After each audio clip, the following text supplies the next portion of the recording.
وعلیکم السلام ورحمۃ اللہ وبرکاتہ۔ محترم بھائی نے یہ پوسٹ بھیجی ہے جی، مسند ابی یعلا، اس کا سکین بھیجا اردو والی کا۔ اس میں ایک روایت ہے، الانبیاء احیاء فی قبورہم یصلون۔ اچھا جی، کہتے ہیں جی اس حدیث کے متعلق وضاحت کریں، اس کی سند ضعیف ہے، ضعف کی علت بتا دیں۔ اچھا جی، وضاحت کے ساتھ اگر تحریر ہو تو تحریر میں جواب دیں۔ محترم تحریر تو ہمارے پاس نہیں ہے، تو روایت یہ صحیح نہیں ہے، ضعیف ہی ہے۔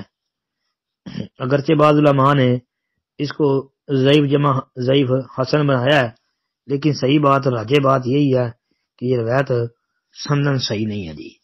یہ روایت مسند ابی یعلا کے علاوہ جو ہے مسند بزار کے اندر بھی 256 نمبر پر موجود ہے، اور امام بہقی رحمۃ اللہ علیہ کی حیات الانبیاء جو ہے اس کے اندر بھی 3 نمبر صفحے پر موجود ہے، لیکن روایت صحیح نہیں۔ اس میں ایک راوی ہے حسن بن قتیبہ المدائنی، جس پر جو ہے امام ذہبی رحمۃ اللہ علیہ نے شدید جرح کی ہے۔ امام دارقطنی رحمۃ اللہ علیہ جو ہیں انہوں نے اس کو متروک الحدیث قرار دیا ہے۔ امام برقانی رحمۃ اللہ علیہ فرماتے ہیں کہ میں نے امام دارقطنی سے اس کے متعلق سوال کیا تھا کہ یہ کیسا آدمی ہے، یعنی سوالات برقانی کتاب جو ہے نا اس کے اندر یہ موجود ہے، تو انہوں نے کہا کہ متروک الحدیث ہے، یعنی دارقطنی نے۔ امام ابو حاتم نے بھی اس کو ضعیف قرار دیا ہے۔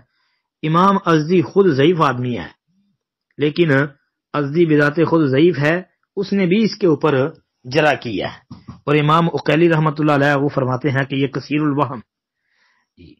ایسے ہی جو ہے اس کی جو اور بھی کوئی سندیں آتی ہیں، کوئی بھی صحیح ثابت نہیں ہے، بلکہ شیخ البانی رحمۃ اللہ علیہ نے اس روایت پر جو ہے بڑی زبردست قسم کی بحث کی ہے۔ سلسلہ حدیث سیاح کے اندر 621 نمبر حدیث آپ نکال لیں تو لیکن یہ راجح بات یہی ہے کہ روایت ضعیف ہی ہے، اس کو حسن کہنا یہ درست نہیں ہے جی۔ السلام علیکم ورحمۃ اللہ۔